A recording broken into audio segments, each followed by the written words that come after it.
the love, affection, reverence we have for our Holy Prophet Muhammad, peace be upon him. And because they do not understand this, we have surprise in the Western societies when any person mocks or ridicules our Holy Prophet, and they see this reaction amongst the Muslims. They don't understand it because they do not view religion like we do. I have spent a lot of my time in England because I used to. The Hindu Tamil Tigers before 9/11 were responsible for 70% of suicide attacks. But no one blamed Hinduism for it. Before that, the Japanese kamikaze pilots, they did suicide attacks, but no one blamed their religion. So terrorism has nothing to do with religion. It has to be delinked. Terrorism, the roots of terrorism lie in politics. Religion, all religions, the fundamental things they preach are compassion and justice. All religions. And we have to make people understand the difference between human societies, what religions say, and how human societies are. So if we concentrate on the worst, on the extremes of a human society, when I first went to England, there were these people called the skinheads. They would beat up people because of the color of the skin. So imagine if I went back and looked upon society from the prism of what the skinheads did. Similarly, if what has happened since 9/11, any terrorism is related to Islam now. And this has done two things. One, it has created Islamophobia. What I'm talking about, these gunmen, Muslims being targeted.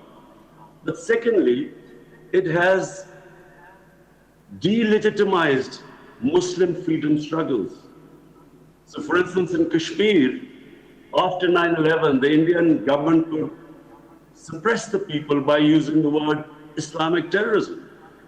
And if the word Islamic terrorism came about, all worries about human rights, about justice disappeared. People in the Western countries, the moment a movement was labeled Islamic radicals or terrorism, that was it. The whole Western world would have cast a blind eye on it.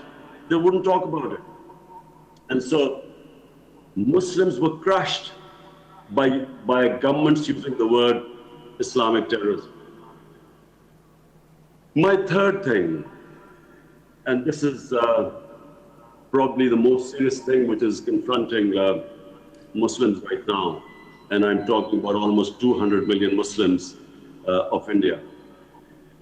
You see, I also know Indian society. I have, through cricket, I have had love and affection in India.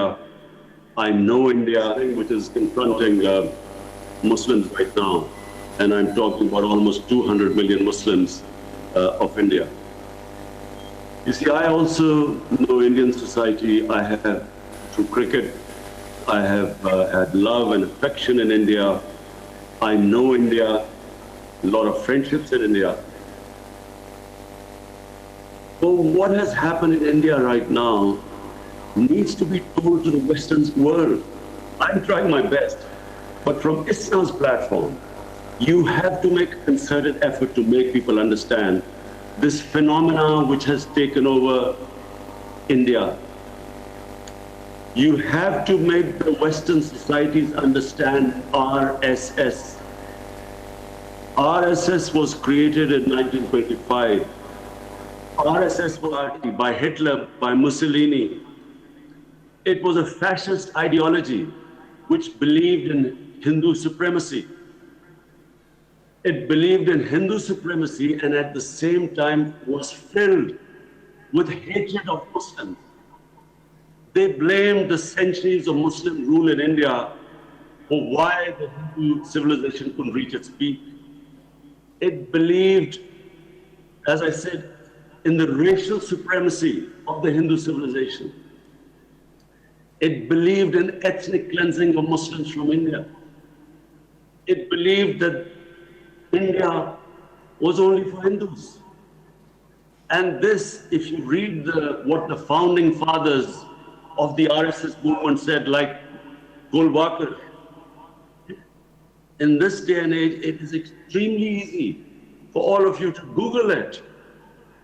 Just Google and find out the origins of RSS. Who were their founding fathers? Who were the role models of the founding fathers? What was their philosophy?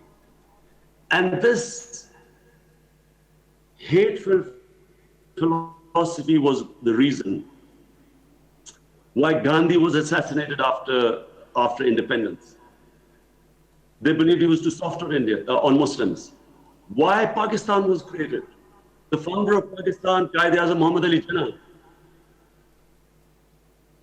the reason why he believed that Muslims would not get equal rights to citizenship in India was because he saw this ideology. It was Jinnah who was the first one who tried, and remember, Quaid-e-Azam Muhammad Ali Jinnah was considered an ambassador for Hindu-Muslim unity. He was above communalism.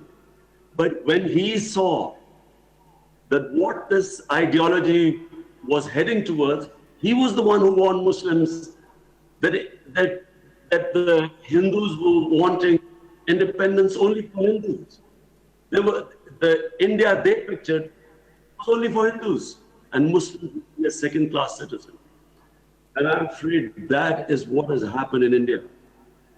After recently this year, the elections won by the BJP, they have come back as a stronger force. And what the BJP philosophy is, I need to make you understand, because I believe that this is not something like Milosevic, Serbs and ethnic cleansing of Muslims in Bosnia. We are talking about 1 billion, a country of over 1 billion people with nuclear weapons, taken over by an extreme philosophy, ideology. What the Nazi party proved was that a small, highly organized, ideologically motivated group could actually take over the whole country. That is what has happened in India. An extreme ideology has taken over India. They do not consider minorities, and especially Muslims, as equals. Worse, this ideology was responsible for the massacre in Gujarat of Muslims. This ideology is responsible for lynching of Muslims, simply on a thing like acquisition of cow meat or cow slaughter. Right now in Assam, 1.9 million Muslims are about to be, their citizenship is about to be taken away. And it is this ideology that has put almost 9 million Muslims under curfew for 26 days in Kashmir. What this Narendra Modi government has done, when it annexed Kashmir, Kashmir was a disputed territory where the United Nations resolution had given the Kashmiris their right to decide their own destiny through a referendum. That right was never given. But the UN resolution still stands, means that it was a disputed territory. The BJP government has annexed it. It's annulled its own constitution, Article 370, which gave the Kashmiris a special status. It's also annulled Article 335A of their constitution, which meant that you could not change the demography of Kashmir. But the BJP government's stated aim is that they want to change the demography, change a Muslim majority province into a Muslim minority province by bringing in out settlers to come in and change the demography. This is a violation of the Fourth Geneva Convention, Article 49. You cannot change the demography of an occupied land. But worse than that, they have cast aside the Supreme Court of India's judgment, the Jammu and Kashmir High Court judgment. What was promised to the people of Kashmir by Jawaharlal Nehru, the founding father? And again, I repeat, it's 26 days the people of Kashmir are under curfew. They have shut out all media, all internet, no news is coming out of there. We believe that what is happening in Kashmir is that RSS goons have been let loose amongst the population. We believe people are being picked up. What reports are coming out? Boys are they go into houses and pick up boys. 8,000 people so far have been put in prison. 4,000 people have been taken out of Kashmir. All their leaders have been put under arrest.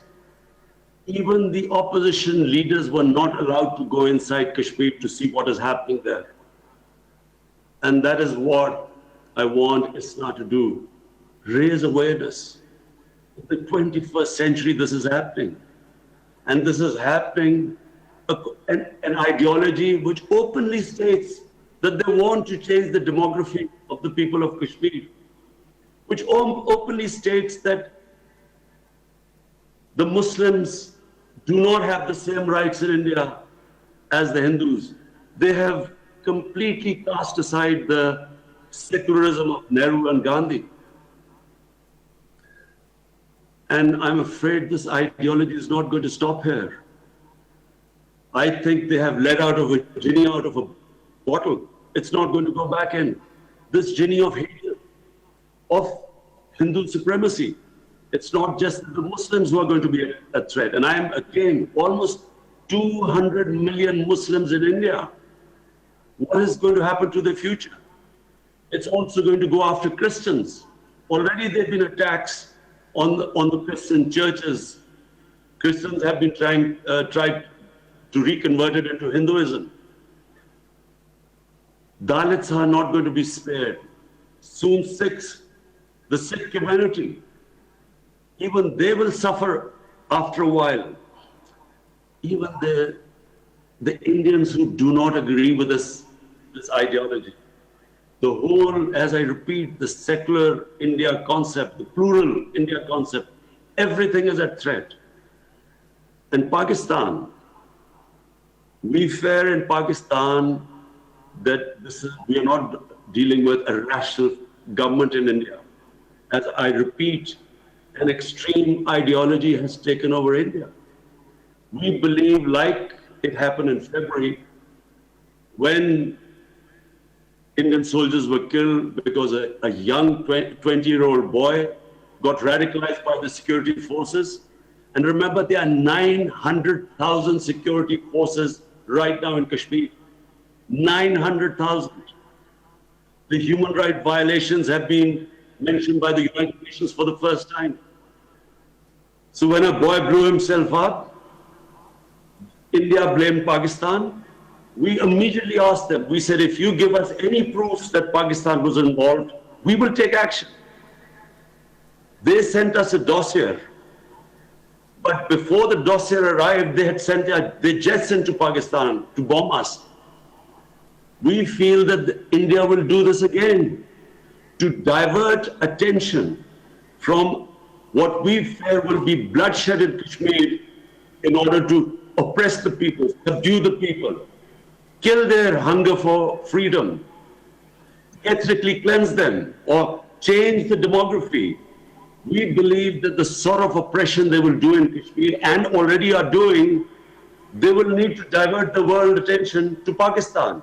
And we believe that as they did in February, they will do some sort of an action, an attack in Pakistan.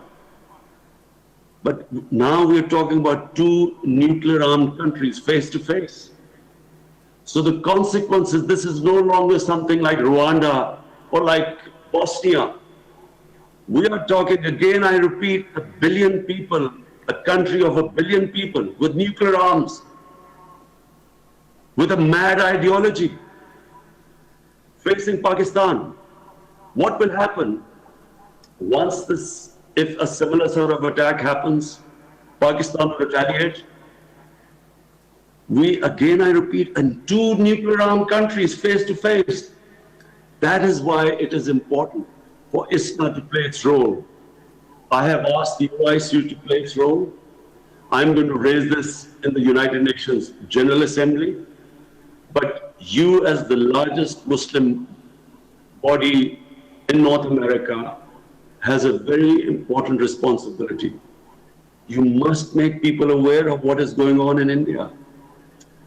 This image of India so far of a land of peace, a land of gurus, of karma, a land where, of plural secular values, it is no longer that India anymore.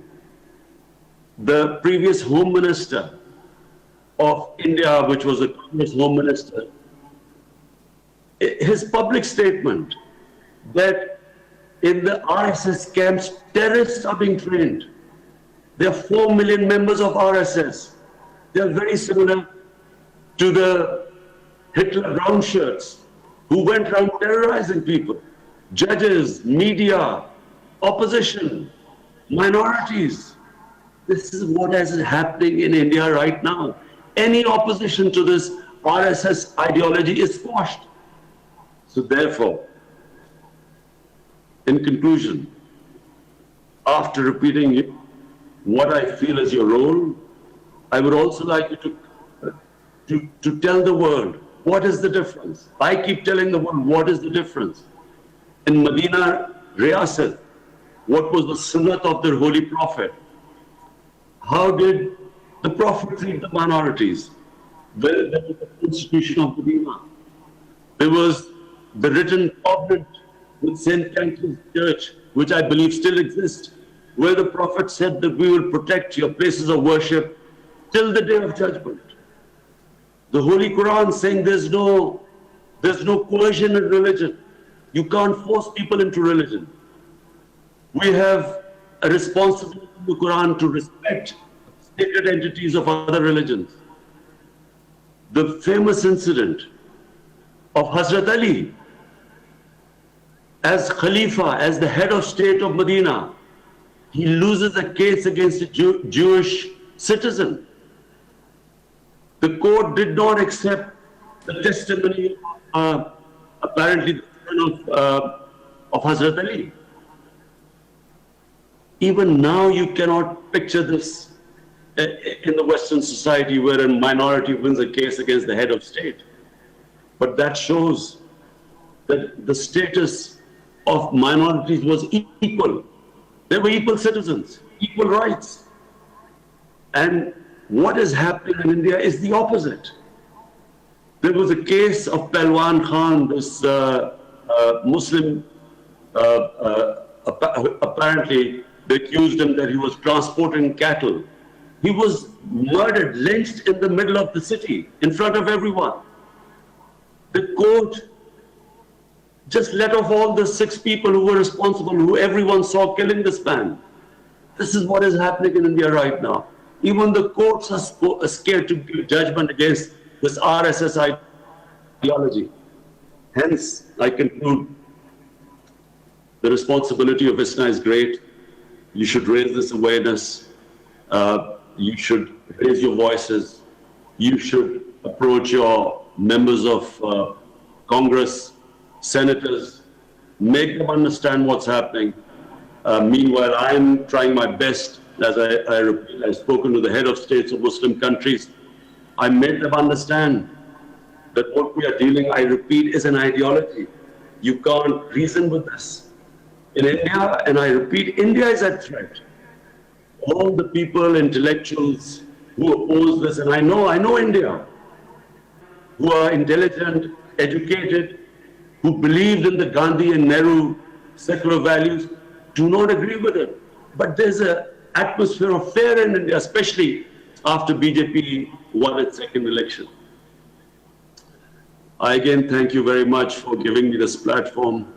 I feel it's a great honor, and I wish that ISNA goes and plays its role of spreading awareness, making people understand Islam, and then try to de-link all this.